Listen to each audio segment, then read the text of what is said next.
ఘనమైన తండ్రికి మొదటిగా లెక్కలేని నా కృతజ్ఞతాస్తుతులు తెలియపరుస్తూ, మరి ఈరోజు దేవుని సన్నిధిలో మనం ఉండి దేవుని యొక్క మాటలు వినగలిగిన గొప్ప అవకాశాన్ని తండ్రి దేవుడు మనందరినీ ప్రేమించి అనుగ్రహించున్నారు. ఈరోజు బైబిల్ క్లాస్కి చేరవచ్చిన నా సహోదరులైన మీ అందరికీ క్రీస్తునామ మన హృదయపూర్వక వందనాలు తెలియపరుస్తూ, మరి చోట్ల నుండి దేవుని యొక్క వాక్యాన్ని ఎంతో శ్రద్ధగా ఆలకిస్తున్న ప్రతి ఒక్కరికి కూడా మా ముందు కనబడకపోయినా లైవ్ ద్వారా ఆయా దేశాల్లో ఈ ప్రాంతాల్లో ఉండి ఎంతో శ్రద్ధగా వాక్యాన్ని వింటూ, ముఖ్యంగా మమ్మల్ని కూడా అభినందిస్తూ ప్రోత్సహిస్తూ పరిచర్య కొరకు ప్రార్థిస్తున్నారు. మీ అందరికీ తాడిపూర్లో ఉన్న క్రీస్తు సంఘం నుంచి హృదయపూర్వక వందనాలు తెలియపరుస్తూ ప్రార్థన చేసుకుని విలువైన దేవుని సంగతులు గ్రంథం నుంచి మనం నేర్చుకుందాం. ప్రార్థన. సర్వోన్నతుడు, సర్వశక్తినంతుడు, పరమందు ఆసీనుడు అయిన మా కన్న తండ్రి, మీ పరిశుద్ధమైన నామానికి లెక్కలేని మా స్తుతులు స్తోత్రాలు తెలియజేస్తున్నాం. మమ్మల్ని ప్రేమించి మీ సన్నిధిలో మేముండి మీ వాక్యాన్ని నేర్చుకునే గొప్ప ధన్యత, భాగ్యం మాకు ఇచ్చారు తండ్రి. భాగ్యం లేనివారు ఎందరో ఉన్నారు తండ్రి. మీరిచ్చిన సమయాన్ని సద్వినియోగం చేసుకోకుండా కాలాన్ని, సమయాన్ని, అవకాశాన్ని వృధా చేసుకుంటున్న వారు ఉన్నప్పటికీ తండ్రి, మీ సన్నిధిలో ఉండి మీ వాక్యాన్ని సద్వినియోగం చేసుకుని మీ మాటల ద్వారా తండ్రి మీకు ఇష్టలుగా మేము జీవించే భాగ్యాన్ని, అవకాశాన్ని మాకు ఇస్తున్నారు. వీరిని దానిని విడిచిపెట్టకుండా వినిన వాక్య ప్రకారంగా నడుచుకోవడానికి, ప్రవర్తించడానికి, మా జీవితాలు సరిదిద్దుకోవడానికి మీ సహాయాన్ని అందించమని. ఇంకా రావాల్సిన వారు ఉన్నారు, నడిపించండి. వచ్చిన మమ్మల్ని జ్ఞాపకం చేసుకోండి తండ్రి. ఆయా ప్రాంతాల్లో ఉండి మీ వాక్యాన్ని లైవ్ ద్వారా కూడా వింటున్న వారిని జ్ఞాపకం చేసుకొని బలపరిచి, ఆత్మీయంగా స్థిరపరిచి, అభివృద్ధిపరచమని. చెప్పే మాటల ద్వారా మా బ్రతుకులు, మా జీవితాలు సరిదిద్దుకొని, మా ఆలోచనలు, మా తలంపులన్నీ కూడా తండ్రి మీ వాక్యానికి వ్యతిరేకంగా ఉంటే మార్చుకొని తండ్రి, ప్రతి ఆలోచనలో, ప్రతి పనులో మీపై ఆధారపడగలిగిన స్థితులు మాకు దయచేయండి. ముఖ్యంగా తండ్రి, చెప్తున్నను మీ ఆత్మీయంగా బలపరచండి. మీ పరిశుద్ధాత్మని సహాయము, సహకారమును, మీ జ్ఞానము, సహాయమును మాకు అనుగ్రహించమని. వినుచున్న వారికి విని చెవులు, గ్రహించే హృదయాలు ప్రసాదించమని. అబద్ధం, అసత్యం మన ఒకటి రాకుండా మీరే కాపాడి సత్యవాక్యం నిరూపించి మమ్మల్ని స్థిరపరిచి బలపరచమని యేసుక్రీస్తు పరిశుద్ధ నామమున ఈ ప్రార్థన సమర్పించి వేడుకుంటున్నామా కన్న తండ్రి. ఆమేన్. విలువైన దేవుని సంగతులు పరిశుద్ధ గ్రంథం నుంచి మనం నేర్చుకుందాం. దేవుడు మనకిచ్చిన సమయము గొప్పది. దేవుడు మనకిచ్చిన అవకాశము గొప్పది. ఎప్పుడు కూడా దేవుని మాటలు వింటున్న మనము దేవుని మీద ఆధారపడవలసిన వారమై అది ఎప్పుడు కూడా మనం నేర్చుకోలేదు. మనం అనుకుంటాం, నేను ఎన్నో చేసుకుంటున్నాను కదా, నా జ్ఞానంతో, నా తెలివితో ప్రతిదీ సాధిస్తున్నాను కదా అని మనం అనుకుంటాం. కానీ ఎప్పుడు మనం గుర్తించాలి, మనం చేసే ప్రతి పనిలో, మనం నడుచుకునే ప్రతి మార్గంలో, ప్రతి ఆలోచనలోనూ దేవుడు గమనిస్తున్నాడని మనం గుర్తించాలి. అయితే మనం చేయవలసిన పని ఏంటి?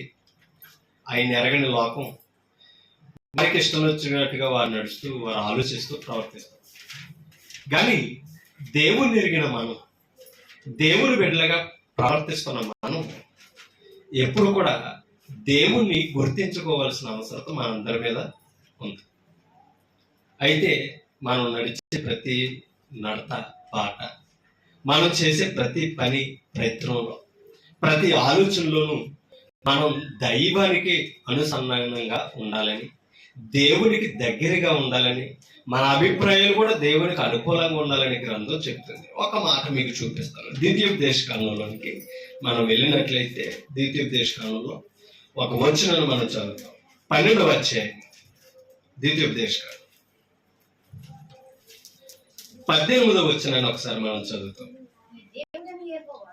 నీ దేవుడైన యెహోవా ఏర్పరుచుకున్న స్థలముననే నీవు, చూడండి, నీవు, నీ కుమారుడు, నీ కుమార్తె, నీ దాసుడు, నీ దాసి నీ ఇంట నుండి లేవీయులు కలుసుకొని. మీకు అర్థమవుతుందా? ఎవరెవరు కలుసుకోవాలట? మీకు అర్థమవుతుందా? నీ దేవుడైన యెహోవా ఏర్పరచుకును స్థలముననే, అంటే ఇంకొక స్థలంలో కలుసుకోవడానికి లేదు. మీకు అర్థమవుతుందా? దేవునికి దహన బలి ఇవ్వాలన్నా, దేవుణ్ణి ఆరాధించాలన్నా, దేవుడు ఒక స్థలాన్ని ఏర్పరచుకున్న తర్వాత నాకేదో నచ్చిందని అక్కడికి వెళ్ళడానికి దేవుడు ఒప్పుకునేవాడు కాదు. ఓకేనా? ఆ దేవుడు ఏర్పరచుకున్న స్థలముననే నీవు నీ కుమారుడు, నీవు అంటే ఇశ్రాయేలుతో చెప్తున్నాడు, నీవు నీ కుమారుడు నీ కుమార్తె, ఆఖరికి ఫ్యామిలీయే కాదట, ఇంట్లో పనుడు కూడా, అంతేనా? నీ దాసుడు నీ దాసి నీ ఇంట నుండి లేవీయులు, అంటే దేవుని పని చేసేవారు అనమాట. నీ ఇంట నుండి లేవీయులు కలుసుకొని నీ దేవుడైన యెహోవా సన్నిధిని, ఆ మాటలు చూడండి, ఒకటే ఆయన ఏర్పరచుకున్న స్థలము. ఆ స్థలంలోనికి ఎవరెవరు రావాలట? ఇశ్రాయేలు కుమారుడు గాని, కుమార్తె ఉంటే కుమార్తె గాని, అవునా కాదా? కుమారుడున్నా కుమార్తె ఉన్నా వారందరూ ఏం చేయాలట? లేవీతో కలవాలట. లేవీలు ఎవరో ఆయన సన్నిధిలో పనిచేసేవారు అన్నమాట. ఓకేనా? వారితో కుటుంబం కలవాలి. ఆఖరికి కుటుంబంలో కదా ధనము పలుకుబడి ఉన్న వాళ్ళు ఉన్నారు కదా, వారింటిలో కానీ వారి పొలంలో కానీ పనిచేసేవారు, దాసుడు కానీ దాసి కానీ ఎవరున్నా లేవీలతో ఏం చేయాలట? కలుసుకోవాలి. కలుసుకొని నీ దేవుడైన యెహోవా సన్నిధిని తిని నీవు చేయు ప్రయత్నములన్నిటిలో, చూడండి, తినాలి. ఓకేనా? మరలా ఏం చేయాలట? నీవు చేయు ప్రయత్నములన్నిటిలో. ప్రయత్నాలు అంటే అర్థం ఏంటి అమ్మా? ఏదో ఒక తలం పెట్టుకుంటాం, ఒక కార్యం జరగాలనుకుంటాం, ఒక పని చేయాలనుకుంటాం, దాని కొరకు మనం ఏం చేస్తాం? ప్రయత్నం చేస్తాం. అంటే అర్థం ఏంటి? అది నెరవేర్చుకోవడానికి, అది బలపరుచుకోవడానికి మనం పనులు కొనసాగిస్తాం అనమాట, ప్రయత్నాలు అనమాట. నీవు చేయు ప్రయత్నములన్నిటిలో నీ దేవుడైన యెహోవా సన్నిధిని సంతోషించుదు. ఎప్పుడు? అర్థమవుతుందా? నీ ప్రయత్నాల్లో, నువ్వు చేయ ప్రతి పనిలో, నువ్వు చేసే ప్రయత్నంలో నువ్వు ఎక్కడ సంతోషించుదు? మీకు అర్థమవుతుందా? ఆయన సన్నిధిని సంతోషించుదు. ఎవరో? ఇశ్రాయేలుతో చెప్తారు. ఎప్పుడు సంతోషిస్తావు? ఆయన సన్నిధిని ఎప్పుడు సంతోషిస్తావు? నీ ప్రయత్నంలో నువ్వు సంతోషించాలంటే ముందు నువ్వు, నీ కుమారుడు, నీ కుమార్తె, అంటే నీ కుటుంబం. మీకు అర్థమవుతుందా? ఓకే, ఇప్పుడు అందరి ఇళ్లలో పనివారు ఉండరు. ఓకేనా? ముందు కుటుంబం రావాలి ఎవరి దగ్గరికి? అక్కడ పేరు చెప్పుడు ఆయన కోరుకున్న స్థలానికి. ఏమా? ఓకే, సరే. ఇప్పుడు ప్రభు కోరుకున్నది ఏది? ప్రభు కోరుకున్న, యెహోవా కోరుకున్నది యెరూషలేము. ప్రభు కోరుకున్నది ఏది? ప్రభు కోరుకున్న స్థలం ఎక్కడుంది? ఆయన నామం ఎక్కడుందో అక్కడ ఆయన స్థలం ఉంది. ఆయన నామం ఎక్కడుంది? సంఘానికి ఉంది. ఏమా? అవునా కదా? సంఘానికి ఉంది. సంఘానికి ఆయన నామం ఉన్న సంఘం ఎక్కడుందో అక్కడికి వెళితే ఇప్పుడు ఎవరు కోరుకున్న స్థలం అది? ప్రభు కోరుకున్న స్థలానికి. ఆ రోజు యెహోవా కోరుకున్న స్థలానికి వెళ్ళి ఫ్యామిలీతో, పనివారితో, మొత్తం అందరితో ఏం చేయాలి? సంతోషించి ఆయన కనపరచాలి. ఎప్పుడైతే నువ్వు ఆయన సన్నిధిలో, ఆయన కోరుకున్న స్థలంలో, ఓకేనా, ఆయన సన్నిధిలో ఎప్పుడైతే తిని తృప్తి పొందుతావో, ఓకేనా, అప్పుడు నువ్వు చేసే ప్రయత్నాన్ని ఏం చేస్తాడంటే ఆయన సఫలం చేస్తాడు. ఓకేనా?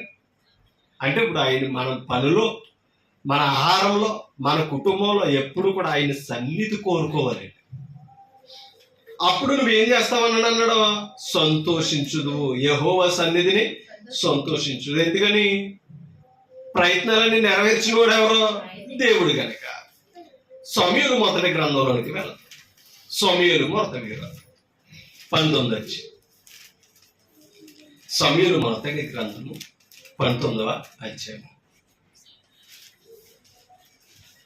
2వ వచనాన్ని ఒకసారి మనం చదువుతాం. చూడండి, సౌలు కుమారుడైన యోనాతాను దావీదు యందు బహు ఇష్టము గలవాడై ఉండి. ఎవరో? యోనాతాను. ఎవరు కుమారుడట? సౌలు కుమారుడు. సౌలు ఎవరు? ఇశ్రాయేలు రాజు. ఓకేనా? ఇప్పుడు సౌలు కుమారుడు ఎవరి అంత ఇష్టం కలిగి ఉన్నాడో? దావీదు అంత ఇష్టం కలిగి ఉన్నాడు. ఓకేనా? బహు మరలా అంటే అర్థం ఏంటి? ఆయన తర్వాత ఎవరన్నాను. ఓకేనా? అంత ఇష్టం అంటే ఎవరంటేని దావీదు అంటే ఎవరికి? యోనాతానికి. యోనాతాను ఎవరట? విచిత్రం ఏంటంటే సౌలుకేమో దావీదు నచ్చడం. అర్థమైంది నీకు? సౌలు అంటే అసలు దావీదు అంటే సౌలుకి అసలు ఇష్టం ఉంటుంది. ఎప్పుడు దొరుకుతాడో చంపేద్దామని వస్తున్నాడు. ఎందుకంటే ఇప్పుడు నా కొడుకు నచ్చినంత మాత్రాన తండ్రికి నచ్చాలని లేదు. అవునంటారు కదంటారు. ఇప్పుడు మన ఫ్యామిలీలోనూ ఉంటాం, కుటుంబస్తులు ఉంటారు. మనం ఒకరికి నచ్చితే ఒకరికి నచ్చం. అవునంటారు కదండి. ఒకవేళ మనం నచ్చినా మన పనులు నచ్చం. ఒకవేళ మన పనులు నచ్చినా మన మాట తీరు నచ్చం. అంటే మనిషి నచ్చినప్పుడు ఏదో వంక వెతుకుంటాం. ఓకేనా? ఇప్పుడు నా తండ్రి నన్ను ఇష్టపడలేదు అనుకోండి, మీకు అర్థమవుతుందా? తండ్రి ఇష్టపడలేదు అనుకోండి, కొడుకు ఇష్టపడడం అనడానికి అవకాశం ఉందా? లేదు. తండ్రికి దావీదు నచ్చలేదు, కుమారుడు నచ్చాడు. మీకు అర్థమవుతుంది? బహు ఇష్టము గలవాడై ఉండి దావీదుతో ఇట్లేను. ఏముంది కనుక? ఇష్టం ఉంది కాబట్టి, బహు ఇష్టం గలవాడు కాబట్టి. ఇప్పుడు తన తండ్రి అయినా నచ్చినోడిని ఏదైనా కీడు కల్పించాలని అనుకున్నాడు అనుకో, చెప్తాడా దాచుకుంటాడా? మీకు అర్థమవుతుందా? ఎందుకని? ఇష్టం. ఆ వ్యక్తిని కాపాడాలనుకుంటాడా, చంపాలనుకుంటాడా? చంపాలనుకున్న వ్యక్తి ఎవరు ఉంటారో? ఇష్టం లేని వ్యక్తి, ద్వేషించే వ్యక్తి చంపాలనుకుంటాడు. ప్రేమించే వ్యక్తి అది ఎప్పుడు కూడా ఇష్టము కలిగి ఉన్న వారి దగ్గర మన జీవితం క్షేమం అంట. ఓకేనా? అదే దావీదుతో యోనాతాను ఇట్లా, నా తండ్రి అయిన సౌలు అని ఇప్పుడు మాట్లాడుతున్నది ఎవరో? యోనాతాను మాట్లాడుతాడు. ఓకేనా? ఎవరితో మాట్లాడుతున్నాడు? బహు ఇష్టం కలిగిన దావీదుతో మాట్లాడుతున్నాడు. ఎవరిని గురించి మాట్లాడుతున్నాడు? తండ్రి అయిన సౌలుని గురించి దావీదు పట్ల ఏం చేస్తున్నాడో చెప్తున్నాడట. నా తండ్రి అయిన సౌలు నిన్ను చంపవాలనన్న ప్రయత్నము మీద ఉన్నాడో. నీకు అర్థమైందా? అంటే ఇప్పుడు ప్రయత్నం ఎవరికి తెలిసింది? యోనాతానికి ఎలా తెలిసింది? కొడుకు కనుక. అవునా? ఇప్పుడు కొడుకు కనుక ఇంట్లో ఉంటాడు కనుక ప్రయత్నం తెలుస్తుందా తెలీదా? ఇప్పుడు తెలిసింది కాబట్టి దావీదుకి ఎందుకు చెప్తున్నాడు? దావీదుకి యాంటీ కాదు, దావీదుకి ఇష్టం కలిగిన వాడు. ఇంకా చెప్పాలంటే ప్రాణ స్నేహితులను కూడా బైబిల్ చెప్తుంది వీరిద్దరిని. ఇప్పుడు అంత ప్రాణ స్నేహితుడికి ప్రాణానికి హాని కలుగుతుందంటే ఏ స్నేహితుడు ఒప్పుకుంటాడా? ఓకేనా? ఇప్పుడు ఏ ప్రయత్నంలో ఉన్నాడట? చంపవాలనన్న ప్రయత్నం మీద ఉన్నాడు. కాబట్టి నీవు ఉదయమున జాగ్రత్త పడి రహస్యమైన స్థలమందు దాగి ఉండము. ఎవరు చెప్తున్నారు? ఇప్పుడు ప్రేమించిన యోనాతాను చెప్తున్నారు. ఓకేనా? ఎవరితో? దావీదుతో, ఇష్టము కలిగిన దావీదుతో. అంటే దీనిని బట్టి మనకు అర్థమవుతుంది, మనము కూడా ఎవరన్నా వ్యక్తులు నచ్చితే అలాగే కీడు కల్పించడానికి ఇష్టపడతామా? అవసరమైతే కీడు ఉన్నదని తెలిసిన దాన్ని తప్పించడానికి ఇష్టపడతాం. ఒకవేళ వ్యక్తి నచ్చలేదనుకోండి, మనకి సంబంధించిన వ్యక్తి కాదనుకోండి, ఇప్పుడు ఏం చేస్తాం? సమస్య ఉన్నా చెప్తామా? ప్రమాదం ఉన్నా తెలియపరుస్తామా? చెప్పం. ఓకేనా? కాబట్టి యోనాతాను తన స్నేహితులు తప్పించి కాపాడాలని అనుకున్నాడు. పైగా శత్రువు చేతుల నుంచి కాదు. ఇంక చెప్పాలంటే శత్రువు ఎవరో కాదు, కన్న తండ్రి. ఓకేనా? ఎవరినైతే ఇష్టపడుతున్నాడో ఆ వ్యక్తిని చంపే వ్యక్తి ఎవరంటే తండ్రి. ఇప్పుడు తండ్రి పక్షాన్ని ఉండాలా, ప్రేమించినోడు పక్షాన్ని ఉండాలా? యాక్చువల్గా చెప్పాలంటే తండ్రి పక్షాన్ని ఉండాలి. నా తండ్రికి నచ్చినోడు నాకు నచ్చడం ఏంటి? అవునా? తెలియక ఇష్టపడ్డాను, తెలియక స్నేహం చేశాను, ఇప్పుడు నా తండ్రికి నచ్చలేదు కాబట్టి ఏదో కీడు కల్పించి ఉంటాడు. మొత్తం మీద ఏం చేయాలి? సైలెంట్ గా నా తండ్రి చేసిన దాన్ని బలపరచాలని అనుకోవచ్చు. కానీ కొడుకు అయ్యుండి తండ్రి ఆలోచన ఎరుగుండి ఇష్టపడిన వ్యక్తిని తప్పించడానికి ప్రయత్నం చేస్తాడు. ఓకేనా? చంపాలన్న ప్రయత్నం చేస్తున్నాడు, చంపలా. ఓకేనా? ప్లాన్ చేసుకుంటున్నాడు అనమాట, ప్రయత్నం చేస్తున్నాడు. ఇందాక మాట చదువు ద్వితీయోపదేశకాండం. ఇశ్రాయేలు, నువ్వు చేసే ప్రతి ప్రయత్నంలో సఫలం అవ్వాలంటే నువ్వు ముందేం చేయాలి? ఆయన కోరుకున్న స్థానానికి వెళ్ళాలి. అవునా? ఆయన సన్నిధిని నువ్వు ఉండాలి, తినాలి, అప్పుడు సంతోషించాలట. ఎప్పుడైతే ఆయన ఇంటిలో ఉంటావో బయటోడు చేసే ప్రయత్నం కూడా ఎవరికి తెలుసు? మీకు అర్థమవుతుంది, దేవునికి తెలుసు. కాబట్టి విచిత్రం ఏంటంటే శత్రు చేతిలో చంపేయాలనుకున్నామని రక్షించేవాడిని కూడా ఎక్కడెట్టాడు? ఇంట్లోనే పెట్టాడు. అర్థమైందా? ఏ కుటుంబంలో ఉన్న యజమానుడు అయితే చంపేయాలనుకున్నాడో ఆయన ప్రయత్నం నుంచి తప్పించడానికి ఆ ఇంట్లోనే పెట్టాడు రక్షకుడిని. అర్థమైంది మీకు? కారణం ఏంటి తెలుసా? దావీదు ఆయన కోరుకున్న స్థలంలో ఎదుగుతున్న వ్యక్తి. అవునే కదా? ఆయన కోరుకున్న స్థలంలో ఎదుగుతున్న వ్యక్తి, ఆయన సన్నిధిలో బ్రతుకుతున్న వ్యక్తి. ఓకేనా? ఒక మాట మీకు చూపిస్తాను. ఎస్తేరు గ్రంథంలో ఎస్తేరు 8వ అధ్యాయం 7వ వచనం చదువు. ఎస్తేరు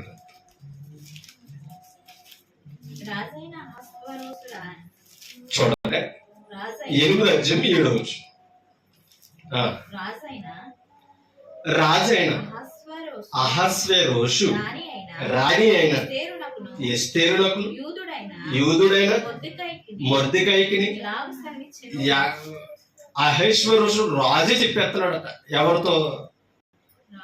రాణి అయిన ఎస్తేరుతోటి, అతని తండ్రి అయిన పెద్దనాన్న పిన తండ్రి అయిన ఎవరితో చెప్తున్నాడట? మొర్దెకైకిని ఇలాగూ సెలవిచ్చాను. హామాను ఇంటిని ఎవరికి ఇచ్చాడట? హామాన్ ఎవరు?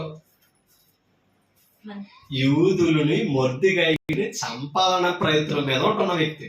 ఓకేనా? హామాను ఇంటిని ఎస్తేరునకు ఇచ్చి ఉన్నాను, అతడు యూదులను హతము చేయుటకు. మీకేం అర్థమవుతుంది? ఏం చేశాడట?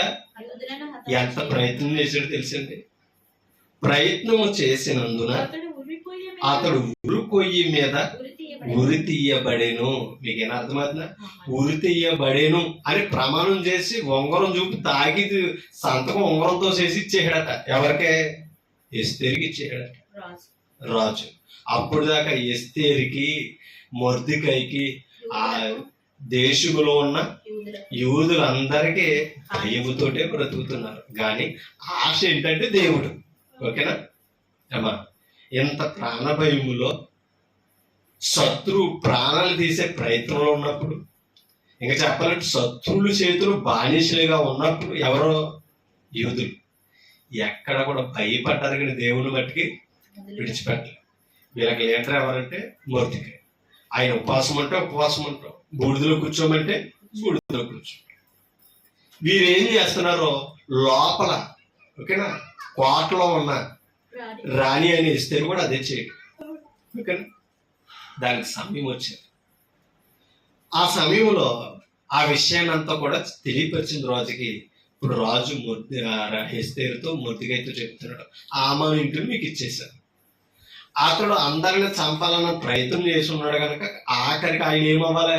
హామాన్ అనేవాడు చావాలి, మీకు అవకాశం ఇస్తున్నాను, అతని ఇంటిని అప్పగిందని మీకు ఎలా నచ్చినా చేసుకుని అన్నాడు అన్నమాట. ఓకేనా? 50 అడుగులు ఎత్తు ఉరుకొయ్యిని ఏర్పరిచాడట మొర్దెకైని అప్పడానికి. ఎక్కడ? హామాన్ ఇంటికాడ. అదే ఉరుకొయ్యి మీద ఎవరిని ఉరి తీయమన్నాడు? హామానునే ఉరి తీయమన్నాడు. ఓకేనా? ప్రయత్నాలన్నీ విఫలం ఎందుకు అవుతాయంటే ఆ వ్యక్తి దేవుణ్ణి ఎరిగిన వాడు అయితే. దేవుణ్ణి ఎరగని వ్యక్తి ఎన్ని ప్రయత్నాలు చేసినా దాన్ని ఏం చేస్తాడో తెలిసి దేవుడు విఫలమే చేస్తాడు. ఓకేనా? ఎందుకంటే దేవునికి నచ్చే వ్యక్తిగా దావీదు యోనాతానికి నచ్చితేనే చావు మీదకి వస్తుందంటే తప్పించి ప్లాన్ చేశాడా? అమ్మా, ఒక మనిషి నచ్చితేనే విడిచిపెట్టలేనప్పుడు దేవునికి నచ్చితే దేవుడు ఎలా వదిలేస్తాడంటే జాతిని యోధా జాతినే కాపాడాడు. ఎందుకు తెలుసా? మొర్దెకై కానీ ఆ యూదులు కానీ దేవుడు అంటే అమితమైన భక్తి కలిగిన వారు. ఓకేనా? ఎన్ని ప్రయత్నాలు ఉన్న దేవుడు ఏం చేశాడు? ఇప్పుడు విడిపించాడా లేదా? ఓకే, ఒక మాట మీకు చూపిస్తాను. కీర్తన గ్రంథం 122 కీర్తన గ్రంథం 9 వచనం చదువుదాం చూడండి. 122 కీర్తన 9 వచనం. మన దేవుడైన యెహోవా మందిరము నిమిత్తము నీకు మేలు చేయ ప్రయత్నించదను. ఎవరితో చెప్తున్న మాట? దేవుడు దావీదుతో చెప్తున్న మాట. ఎందుకు మేలు చేస్తానని చేయడానికి ప్రయత్నిస్తున్నాడట దేవుడు? మన దేవుడిని యెహోవా మందిరము నిమిత్తం. అది ఎందుకంటే మందిరం కట్టాలని ఉద్దేశం ఎవరిదే? ఆయన పని గురించి ఆలోచించాడు గనక దావీదు ఇంటికి మేలు చేయడానికి దేవుడు ప్రయత్నంలో ఉన్నాడు. మనకేం అర్థమైంది? ఇప్పుడు ఆయన పని చేసే ప్రయత్నాల్లో మనం ఉంటే ఏమా మన పనులు ప్రయత్నాల్లో దేవుడు ఎలా సఫలపరచాలో ఆయన చూసుకో. అర్థమైంది మీకు? అందుకనే ఆయన సన్నిధిని నువ్వు, నీ కుమారుడు, నీ కుమార్తె, నీ కుటుంబం ఉండాలని కోరుకున్నాడు. అవునా కదా? అలా ఉన్నవారందరూ కూడా ఆయన చేసే ప్రయత్నంలో మేలే పొందారు తప్ప కానీ కీడు అనుభవించారు. ఎవరెందుకు? దావీదుని చూసుకుందాం. మేలు పొందాడా కీడు పొందాడా? ఎందుకని? ఇదిగో ఆయన మందిరము మక్కువతో కట్టడానికి ప్లాన్ చేసినవాడండి. ఏమా కావలసిన సామాగ్రి అంతా పోగేసినవాడండి. ఎవరి మీద ప్రేమతో? దేవుని మీద ప్రేమ, మక్కువ. వదిలేసాడా? సౌలే మాంగానే మన పిల్లనిచ్చి చంపేయాలని తిరుగుతున్నాడు. వదిలేసాడు దేవుడు? వదిలేదు. అలాగే ఎస్తేరు, ఓకేనా, ఆ రాజ్యంలో ఎస్తేరు, మొర్దెకై యూదులందరూ కూడా హతములు అవడానికి సిద్ధపడితే ఆయన మీద ఆనుకొని బూడిదలో కూర్చొని ఏమా గోలి బెట్ట కట్టుకొని ఉపవాసం చేసిన వారిని దేవుడు మర్చిపోయాడా? కాబట్టి మేలు చేసే ప్రయత్నంలో దేవుడు ఎప్పుడు ఉంటాడు? ఎక్కడుంటే? ఆయన సన్నిధిలో, ఆయన పని కలిగి ఉంటే. ఏమా ప్రసంగి గ్రంథం 3వ అధ్యాయం 17వ వచనం. ప్రతి ప్రయత్నమునకును 17వ వచనం. ప్రతి ప్రయత్నమునకును ప్రతి క్రియకును తగిన సమయం ఉన్నదని నీతిమంతులకును దుర్మార్గులకును దేవుడే తీర్పు తీర్చునని నా హృదయములో. నీకేమర్థమైందా? దావీదు కుమారుడైన సొలొమోను చెప్తున్న మాట. ప్రతి ప్రయత్నానికి ఏముందట? మీకైనా అర్థమైందా? ఇప్పుడు అప్పుడు దాకా యూదులను పరీక్షించుకుంటూనే వచ్చాడు షూషాను కోటలో. అవునా? అహష్వేరోషు అసలే యూదుల వైపు ఉంటాడా, హామాను వైపు ఉంటాడా అనేది భయం. అప్పుడు దాకా ఏం చేశాడు? దేవుడు పరీక్షించాడు. సమయం వచ్చింది, హామానుడే అప్పగించాడు. అవునా? అందుకే ప్రతి ప్రయత్నానికి, ప్రతి క్రియకి, ఓకేనా, హామాను క్రియను దేవుడు చూశాడు, తగిన సమయంలో చిక్కిచ్చాడు. అవునా? అలాగే దావీదు కూడా ఎన్నోసార్లు దొరికాడు, చంపాలని ప్రయత్నం చేశాడు. ఏమ్మా కోటలోనే బల్లుంగి ఎట్లేస్తే ఆ బల్లు కొంచెం తప్పి బ్రతికాడు దావీదు. లేకపోతే కోటలోనే చచ్చిపోతాడు. ఎవరో దావీదు. తప్పించిన వాడు ఎవరో? అమ్మా తప్పించిన వాడు ఎవరు? దేవుడు. ఎందుకు తెలుసా? చేసే ప్రయత్నం ఎవరిదే? సౌలుది. మరి సౌలు ఏ ప్రయత్నంలో ఉన్న దేవుడు చూడ? అమ్మా ప్రయత్నాన్ని చూస్తాడో, క్రియలు చూస్తున్నాడో లేదా? సమయం వచ్చినప్పుడు సౌలునే పట్టించాడు. ఎవరికే? దావీదుకి. దొరికాడు గుహలో. పనుడికి కోపం వచ్చేస్తుంది, చంపేద్దామని. కానీ దావీదు కనీసం ముట్ల. కారణం ఏంటి తెలుసా? దేవుని చేత అభిషేకించు. ఆ గౌరవం పొందాడండి. తగిన సమయం వచ్చినప్పుడు ఏమో దావీదుకు దొరికినా సరే క్షమించి విడిచిపెట్టాడు. ఆఖరికి శత్రువు చేతిలో చచ్చిపోయాడు సౌలు, తన ప్రజల చేతిలో కూడా. ఓకేనా? ఎప్పుడు కూడా అదే నేర్చుకోవాలి. మన ప్రయత్నాలు ఎప్పుడు దేవునికి అనుకూలంగా ఉంటాయి, సఫలమే తప్పని విఫలం ఎప్పుడు. దీనిని బట్టి మనకి ఏమర్థమవుతుంది? ఆయన పని మర్చిపోయి ఆయన సన్నిధి విడిచిపెట్టి ఎన్ని ప్రయత్నాలు చేసినా మనం సఫలం అవ్వడం బహు కష్టం. ఇంకో విషయం చెప్పిన అయినా సఫలం చేస్తాడు. ఒకసారి ఆయన మర్చిపోతున్నా, ఆయన సన్నిధికి దూరంగా ఉన్నా, మన ప్రయత్నాలు విడిచిపెడతాడు దేవుడు. అయినా సరే దేవుడు మనం గుర్తించుకోకపోతే ఎలాగా ఆలోచించాలి. ఓకేనండి. అందుకనే ప్రతి ప్రయత్నమునకును ప్రతి క్రియలకును తగిన సమయం ఉన్నదట. అప్పుడు వరకు నీతిమంతుల కొరకు దేవుడు మేలు చేయడానికి ఎదురు చూస్తాడు. ఓకేనా. ఆ సమయంలో దుర్మార్గులకు ఉందట తీర్పు, నీతిమంతులకి తీర్పు. నీతిమంతుడనే తీర్పు తీరుతాడు, దుర్మార్గుని దుర్మార్గుడనే తీర్పు. అందుకనే కదా ప్రకటన గ్రంథం ముగింపులు ఏమన్నాడు, అన్యాయం చేయమని అన్యాయమే చేయమని. అవునా. నీతిమంతులు నీతిగానే ఉండనేమో, తగిన సమయంలో నేను ఏమని చేస్తాను, వారి క్రియలు చెప్పిన నేను తీర్పు తీర్చి జీతం ఇస్తాను. కాబట్టి ఏమో మన వాక్యం ఎరిగి మన క్రియలో మనం ఎదుగుతున్నాం. ఏమో మన ఇష్టం వచ్చినట్టు మనం బ్రతుకుతున్నాం. సార్ మనకి తీర్పు ఉంది, ప్రభువుని ఎరగని వారికి తీర్పు ఉంది. కానీ మన తీర్పులో మన క్రియలు మనం నీతిమంతులుగా తీర్చబడతామా అవినీతిమంతులుగా తీర్చబడతామా గుర్తించుకోవాల్సిన అవసరం మనందరి మీద ఉంది. వాక్యం హెచ్చరిస్తున్నది అదే. ఒక మాట మీకు చూపిస్తాను చూడండి. దానియేలు గ్రంథము 6వ అధ్యాయం. దానియేలు గ్రంథము 6వ అధ్యాయం 14 వచ్చిన చూడండి. నా తమ్ముడిని తీసుకురా. దానియేలు గ్రంథం 6వ అధ్యాయం 14 వచ్చిన మరొకటి సైలెంట్. 6వ అధ్యాయం 14 వచ్చిన తీసారా. రాజు ఈ మాట విని బహుగా వ్యాకులపడి దానియేలును రక్షింపవలెనని తన మనసులో దృఢము చేసుకుని సూర్యుడు అస్తమించు వరకు అతని విడిపించుటకు ఎవరిని విడిపించడానికి ఏమా ఎవరిని విడిపించడానికే దానియేలును విడిపించడానికట రాజే ప్రయత్నం చేశాడట. ఏమా కారణం ఏంటి తెలుసా? ఏమా కారణం ఏంటి తెలుసా? దానియేలు దేవుని మీద ఆధారపడిన వ్యక్తి. తన ప్రయత్నంలో తన పనుల్లో ఎవరిని మహిమపరిచిన వ్యక్తి అది. ప్రతి విషయంలో దేవునికి మహిమ తేవడమే చూసుకున్నారు తప్పకని నేను చచ్చిపోయినా పర్లేదని అనుకున్నాను. అమ్మ సైలెంట్గా ఉన్నాడు పిల్లలు. అందుకనే ఈ మాట తెలియపరుస్తున్నాడు. ఓకేనా. ఎందుకంటే ఆ రాజ్యములో ఉన్న వారందరూ సరే చంపాలని కుట్ర చేశారు దానియేలు.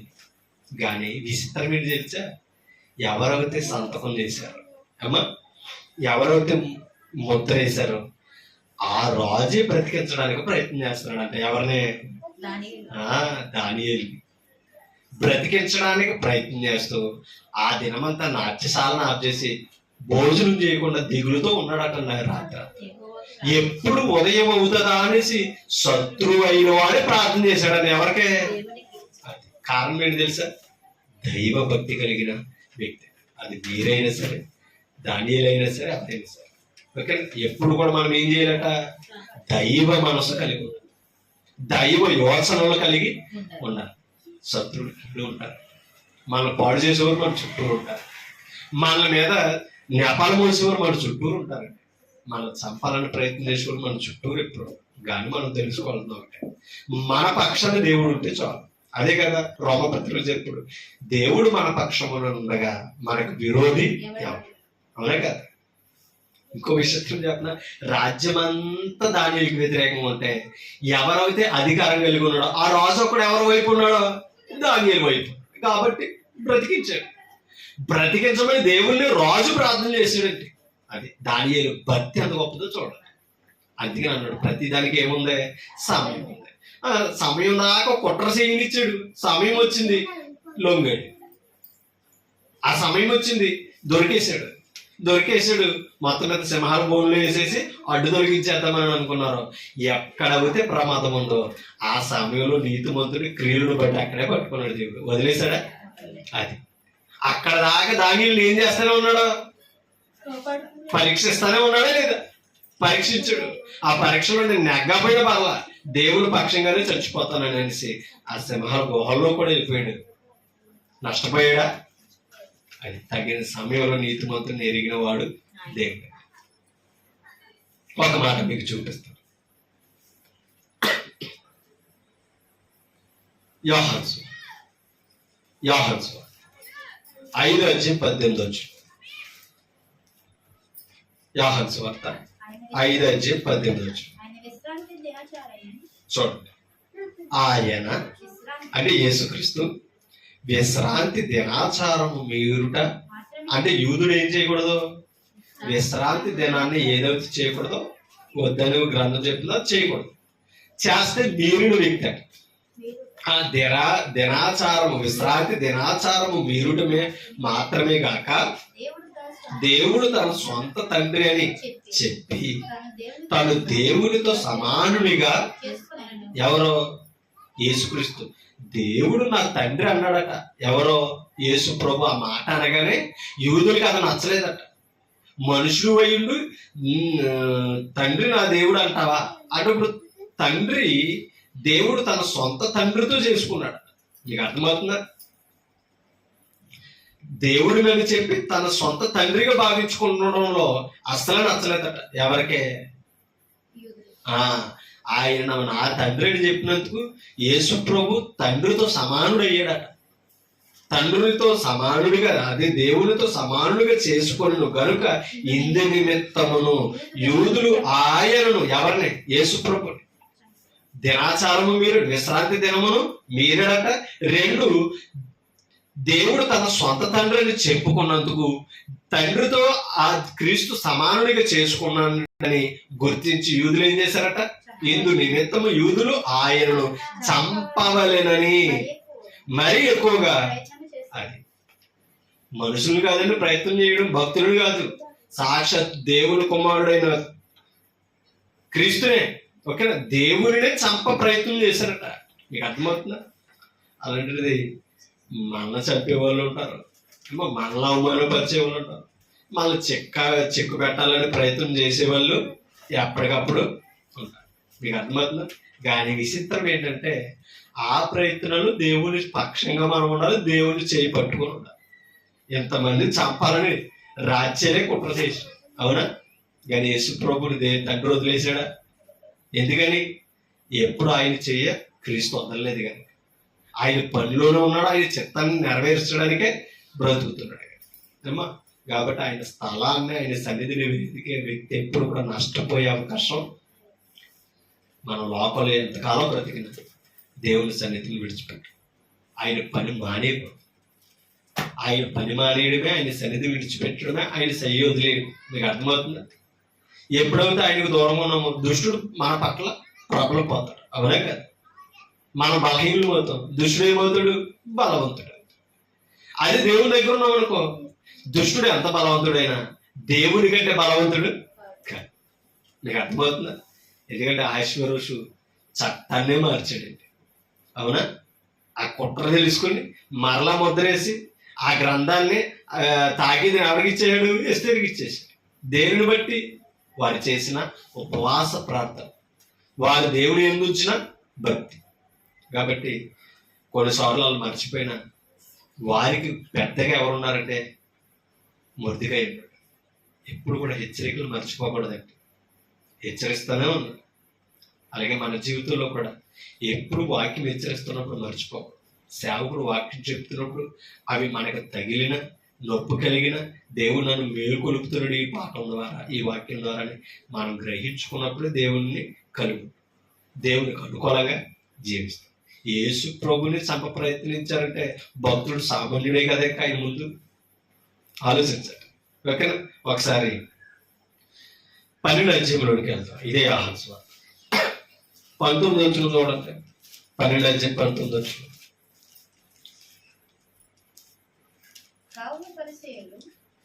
కావున పరిచయులు ఒకరితో ఒకరు మన ప్రయత్నములెట్లు నిష్ప్రయోజనమైపోయినో అది ఎవరట? పరిచయులు అంటున్నారట. వారితో వారు మాట్లాడుకుంటున్నారట. యేసు ప్రభుని చంపాలని ఎన్ని ప్రయత్నాలు చేసినా ఆ ప్రయత్నాలు అన్ని కూడా ఏమవుతున్నాయట? నిష్ప్రయోజనం, అంటే నెరవేర్తలేదు. ఎందుకని? ఆ ప్రయత్నాలు ఎందుకు నెరవేర్తలేదు? దేవునికి అనుకూలమైనవా, దేవునికి విరుద్ధమైనవా? విరోధమైనవి కాబట్టి ప్రయత్నాలన్నీ దేవుడు ఏం చేస్తున్నాడో నెరవేర్చకుండా నిష్ప్రయోజనం చేస్తాడు. ఓకేనా?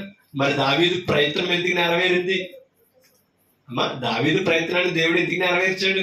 దేవునికి అనుకూలంగా అది దేవునికి అనుకూలం, న్యాయమైనది కదా, అవునా కదా అమ్మా? ఓకేనా? మొర్దిగా ఎస్తేరు ప్రయత్నం ఎందుకు నెరవేర్చాడు? వాళ్ళ ప్రార్థన గెలిచింది తప్ప ఆమాను ప్రయత్నం గెలిచిందా? ఎందుకు నిష్ప్రయోజనమైంది? దేవునికి విరోధమైంది ఏమా? అలాగే సౌలు ప్రయత్నం కూడా దావీదు పట్ల ఎందుకు విరోధమైంది, ఎందుకు నిష్ప్రయోజనమైంది అంటే దేవునికి విరోధమైంది కాబట్టి, అవునా?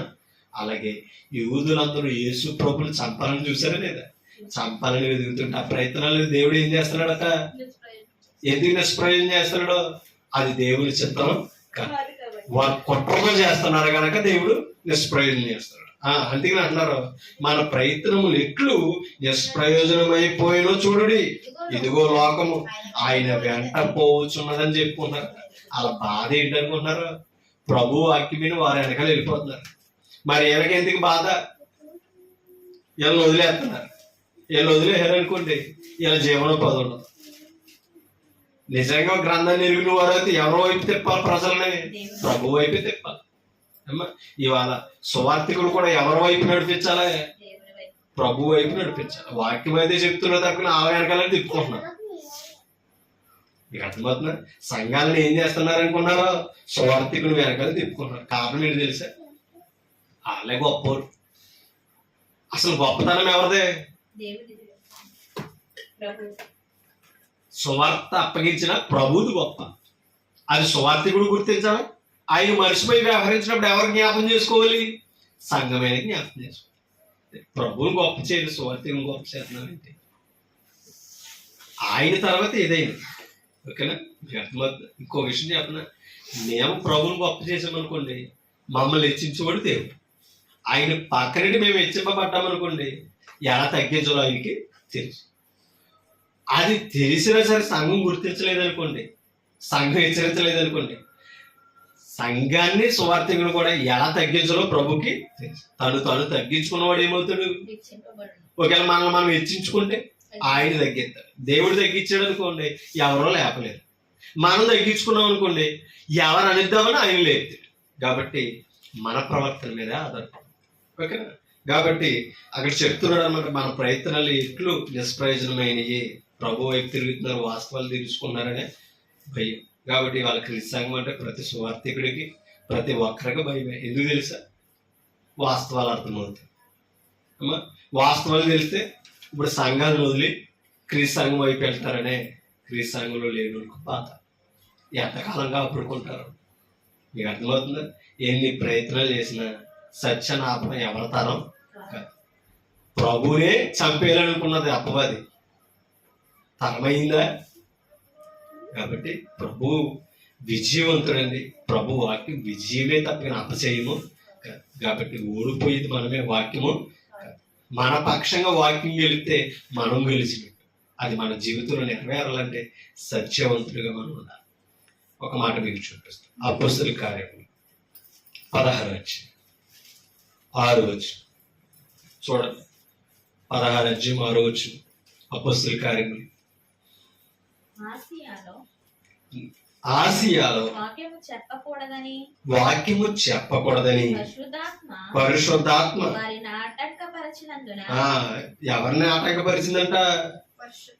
ఎవరిని? పౌలుని ఆటంకపరిచిందంట. ఎక్కడికి వెళ్ళొద్దని? ఆసియాకి వెళ్ళొద్దు అని. అప్పుడు ఆగిపోవాలంతే. కొన్నిసార్లు మనం ఓ ప్రాంతానికి వెళ్ళి వాక్యం చెప్పాలంట. మీకు అర్థమవుతుందా? ఓ ప్రాంతానికి వెళ్ళి మనం వాక్యం చెప్పాలనిపిస్తుంది. ప్రభు చిత్తం లేదనుకోండి, మనం ఎంత ప్రయత్నం చేసినా ఏమవుతుంది? అక్కడ నెరవేరు. ఒక వ్యక్తికి చెప్పాలన్నా కూడా సమయం ప్రభు ఇవ్వకపోతే ఆ వ్యక్తికి కూడా వాక్యం మనం చెప్పాలి. ఓకేనా? చూడండి. ఆసియాలో వాక్యము చెప్పకూడదని పరిశుద్ధాత్మ వారిని ఆటంకపరిచినందున వారు ఫ్రుగ్రియ, గలతీయ ప్రదేశముల ద్వారా వెళ్ళారు. ఎక్కడికి వెళ్ళలేదు? ఆసియాకి వెళ్ళలేదు. మీకు అర్థమవుతుందా?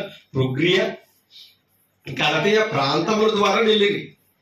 మూసియా దగ్గరకు వచ్చి చూడండి, బితూనియకు వెళ్ళుటకు ప్రయత్నం చేసి ప్రయత్నము చేసిరి. మీకేం అర్థమవుతుందా? ప్రయత్నము చేసిరి గాని యేసు యొక్క ఆత్మ వారిని వెళ్ళనీయలేదు. మీకు అర్థమవుతుందా? ప్రయత్నాలు విఫలమవుతున్నాయంటే ప్రభు చిత్తం అది కాదని మనం అర్థం చేసుకున్నాం. ఓకేనా? వాక్యము ఆర్జిస్తుంది ఎక్కడికి వెళ్ళకూడదని, ఆశయకి వెళ్ళకూడదని. అలాగే కుక్రియ గలతీయ ప్రదేశముల ద్వారా వెళ్ళి మూసియా వరకు వచ్చి బీతునియకు వరకు వెళ్ళి ఏం చేశారట? వాక్యం చెప్పడానికి ప్రయత్నం చేశారట. కానీ బీతునియకు వెళ్ళకూడదని ప్రభు యొక్క ఆత్మ వారిని ఏం చేసిందంట? వెళ్ళనివ్వకుండా ఆటంకపరిచింది. అంతే. మీకు అర్థమవుతుందా? అంటే అక్కడి నుంచి వెళ్ళిపోయి త్రోయకు వచ్చి త్రోయలో వాక్యం చెప్పారు. కాబట్టి మనం ఎన్ని ప్రయత్నాలు చేద్దామని అది ప్రభు చిత్తం లేకపోతే మనుషుల సహాయం కూడా. అందుకనే ప్రతి ప్రయత్నానికి ఏమున్నది అన్నాడు? సమయం ఉంది. ప్రతి క్రియకి ఏముంది? సమయం. మనం ఎన్నోసార్లు మనం ఈ రోజు ఈ పని చేయాలని అనుకుంటాం. ఆ పని జరగడానికి దేవుడి సమయాన్ని ఇవ్వాలి. తిమోతి పత్రిక 2వ తిమోతి 4:8 2వ తిమోతి పత్రిక 4:8 చూడండి. అక్కడ ఒక మాట కనబడుతుంది.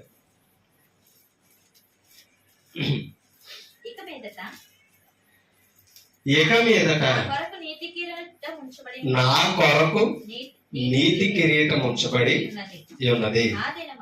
ఆ దినమందు నీతి గల న్యాయాధిపతి అయిన ప్రభువు అది నాకును నాకు మాత్రమే కాకుండా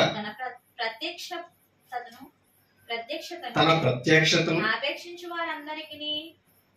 ఆపేక్షించు వారందరికీ అనుగ్రహించెను. నా యొద్దకు త్వరగా వచ్చుటకు మీకు అర్థమవుతుందా? ఎవరి దగ్గరికి రావడానికి? నా దగ్గరకు త్వరగా వచ్చుటకు ప్రయత్నము చేయము. మీకు అర్థమవుతుందా? ఎవరిని రమ్మన్నాడు? తిమోతిని రమ్మన్నాడు. నా యొద్దకు వచ్చుటకు త్వరగా ప్రయత్నించే. పౌలు ఎక్కడ ఉన్నాడు? చెరసాలలో ఉన్నాడు. దేమ యెహోలోకమును స్నేహించి, మీకేం అర్థమైంది? పౌలుని వాక్యాన్ని విడిచిపెట్టి వెళ్ళిపోయాడట. దేమ ఎందుకు వదిలేశాడట? లోకాన్ని స్నేహించి. ఓకేనా? లోకాన్ని స్నేహించినోడు దేని వైపు ఉన్నాడో? వాక్యం వైపు, ప్రభు వైపు ఉన్నాడు. ప్రభు వైపు ఉన్నవాడు దేవునికి వ్యతిరేకి, లోకానికి వ్యతిరేకి. ఓకేనా? దేమ లోకమును స్నేహించి నన్ను విడిచి వెళ్ళిపోయాడు. కాబట్టి తిమోతి, నువ్వు నా దగ్గరకు రావడానికి త్వరగా ప్రయత్నము చేయి. ఎందుకు త్వరగా ప్రయత్నం చేయమన్నాడు అన్నాడు? 21 శీతాకాలము రాకమునుపు నీవు వచ్చుటకు. ఎందుకని? చూడండి, యూబులు పూదే నీళ్ళు. చూడండి, క్లౌదియయు సహోదరులందరూ నీకు వందనములు చెప్పుచారు. మీకేం అర్థమైందా? ఏమా, నువ్వు త్వరగా వచ్చడానికి ప్రయత్నం చేయన్నాడు. 2 శీతాకాలము రాకమునిపే వచ్చుటకు ప్రయత్నం చేయన్నాడు. ఎందుకని? ఏమా, 12వ వచనం చదువుతూ ఇప్పుడు మనకు అర్థం. నీవు వచ్చినప్పుడు నేను త్రోయాలో. మీకేం అర్థమైంది? ఇందాక ఎక్కడికి వెళ్ళొద్దని చెప్పాడు? ఆసియాకి వెళ్లకుండా ప్రొగ్రియా బోతినియాకి వెళ్ళి వాక్యం చెప్పమన్నాడు. అవునా? వాడు అక్కడికి వెళ్ళి వాక్యం చెప్పాడు. కానీ బీతినియాలో వాక్యం చెప్పాలని ప్రయత్నం చేశారండి. కానీ ప్రభు ఆత్మాన్ని ఏం చేసింది? ఆ బీతునియను విడిచిపెట్టి ఎక్కడికి వెళ్ళిపోయారు? త్రోయకి వెళ్ళారని చెప్పాడు అపొస్తలుల కార్యంలో. ఓకేనా? అక్కడ త్రోయలో కార్పు వద్ద చూడండి, నీవు వచ్చినప్పుడు నేను త్రోయలో కార్పు వద్ద ఉంచి వచ్చిన అంగీని, దేని తెమ్మంటాడు తెలుసా? అంగీని, పుస్తకమును, ముఖ్యముగా చర్మపు కాగితాలను తీసుకొని రమ్ము అని చెప్తాడు. ఎందుకు తెలుసా? అంగీని ఎందుకు తెమ్మంటున్నాడు అనుకున్నారు? అమ్మా, అంగీని ఎందుకు తెమ్మంటున్నాడు అనుకున్నారు? చెరసాలలో వస్త్రం కూడా పెగిలిపోయింది. మీకు అర్థమవుతుందా?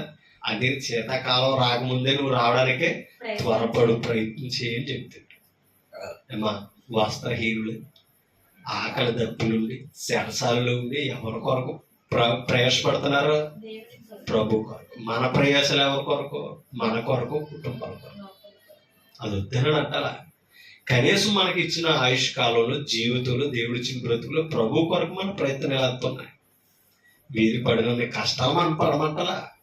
కనీసం వాక్యం వినడానికి ఎన్ని వ్యతిరేకతలు వచ్చినా వాటిని జయించమంటారు. అవునా కదా? సంఘానికి రావడానికి ఎన్నో ఆటంకాలు కలుగుతుంటే కనీసం వాటిని జయించే ప్రయత్నాలు కూడా చేయకపోతే ఎలాగా? అది మనం నేర్చుకోవాలండి. ప్రాణాలను కూడా లెక్క చేయకుండా ప్రభు వాక్యం ప్రబలడానికి వారు ప్రయత్నం చేశారు. ఆలోచించాలి. అందుకనే అంగీని పుస్తకములు, మీకు అర్థమవుతుందా? ఎందుకని? లెటర్ రాయడానికి లేదు, పత్రికలు రాయాలి, బయటకు వచ్చి వాక్యం చెప్తామంటే అవకాశం లేదు. ఇప్పుడు ఉత్తరం ద్వారానే వాక్యం బయటికి రావాలి.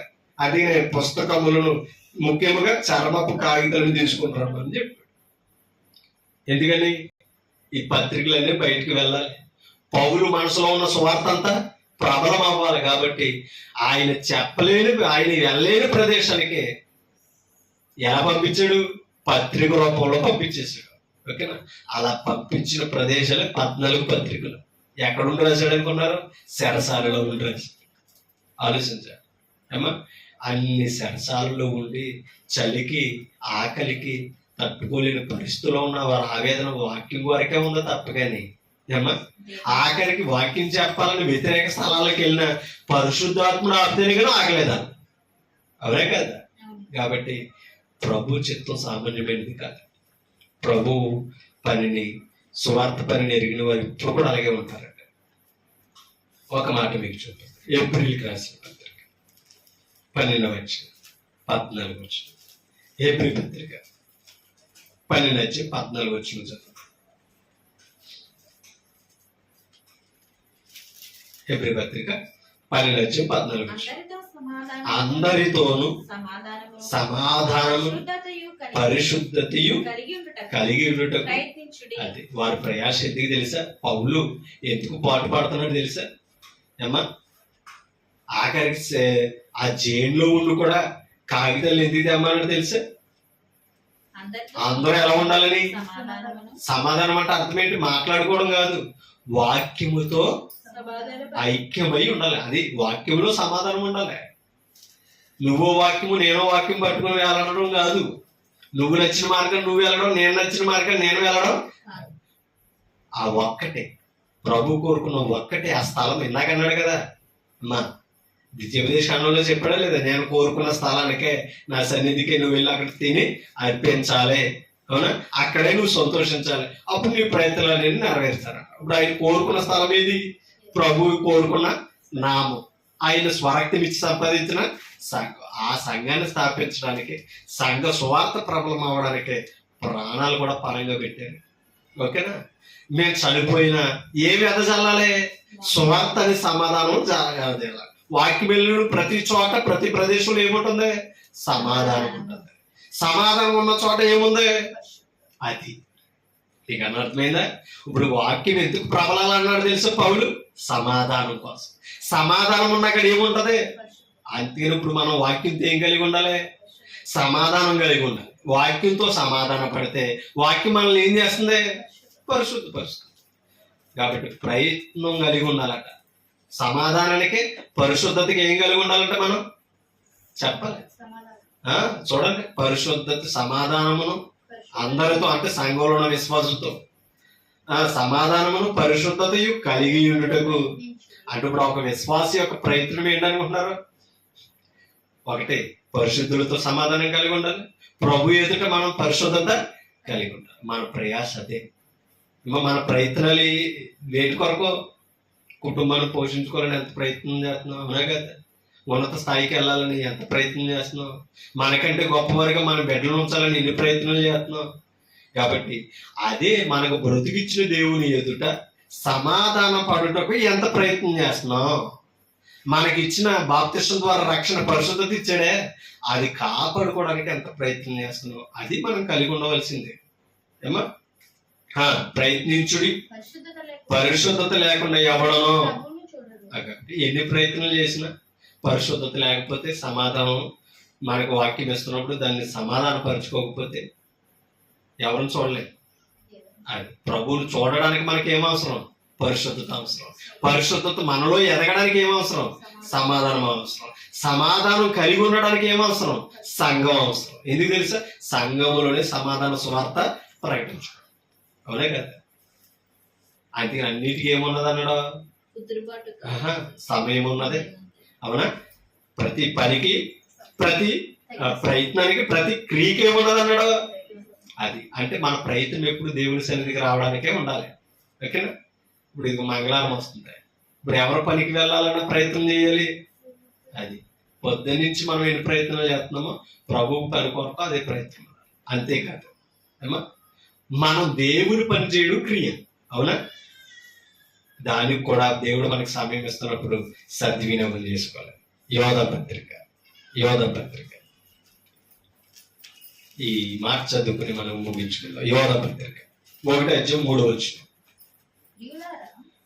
ప్రియులారా, మనందరికి కలిగేడు రక్షణను గూర్చి మీకు రాయవలెనని విశేష ఆసక్తి గలవాడిని ప్రయత్నపడుచుండగా. మీకు ఏం అర్థమవుతుందా? యోహాను యొక్క ప్రయత్నం ఏంటంటే, యోధా గారి యొక్క ప్రయత్నం ఏంటంట అమ్మా?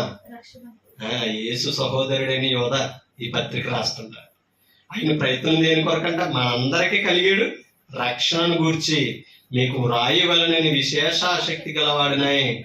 ఎందుకు ఈ లేఖ రాస్తున్నాడు అంటే తెలుసా? ఏముంది? రక్షణ అందరికీ. మీకు అర్థమవుతుందా? విశేష ఆసక్తి కలిగిన వాడే ఉన్నాడట. ఎందుకు తెలుసా? ఆయన రాయలేదు అనుకోండి, ఈ సత్యము మరుగులు పడు. అందుకనే నా ద్వారా ఈ పని జరగాలని విశేష ఆసక్తి గలవాడనే ప్రయత్నపడుచుండగా పరిశుద్ధులకు ఒక్కమారే అప్పగింపబడిన బోధ నిమిత్తము మీరు పోరాడవలెనని మిమ్మల్ని వేడుకొనొచ్చు మీకు రాయవలసి వచ్చు. మీకు అర్థమవుతుందా? ఒక్కసారి అప్పగింపబడిన బోధకు వ్యతిరేకమైన బోధలు వస్తున్నాయి కనుక మీరు కనిపెట్టుకుని ఆ ఒక్క బోధ ఏంటో మీరు దానినే కొనసాగించి ఆ రక్షణ వాక్యాన్ని కలిగి ఉండాలని ఆయన ఎప్పుడు యోధ గారు ఏం చేస్తున్నాడంట? ప్రయత్నం కలిగి. లేకపోతే ఏమో ఆ వాక్యం రాయకపోతే, ఆ వాక్యం కొరకు వారు ప్రయత్నం చేయకపోతే మనకు సమాధానం లేదు, పరిశుద్ధత లేదు. మీకు అర్థమవుతుంది? పరిశుద్ధత లేకపోతే ఎవరిని చూడలేము. చూడలేము మనం. ఇంకా ఆయన దగ్గరికి ఏం వెళ్తాం? అవునట కదట. కానీ ఇప్పుడు సంఘం ఎక్కడ నడిపించాలని? దేవుడు ఉన్న స్థానానికి, అంటే ఎక్కడికి? పరలోకానికి వెళ్ళాలి. పరలోకంలో ఆయన ముందు నిలబెట్టాలంటే మనకేం కావాలి? దేవునితో, క్రీస్తుతో, పరిశుద్ధాత్మతో, వాక్యముతో సంఘం ఏం కలిగి ఉండాలి? సమాధానమును, పరిశుద్ధత కలిగి ఉంటే ప్రభు ఎదుట నిలబడగలం, ప్రభుకు యోగ్యులుగా ఉండగలం. ఆయన కోరుకున్న స్థలానికి వెళితేనే సమాధానం. అవునే కదా? ఆయన కోరుకున్న స్థలానికి వెళితేనే ఏముంది? పరిశుద్ధత ఉంది. లేకపోతే పరిశుద్ధత లేదు, సమాధానం లేదు.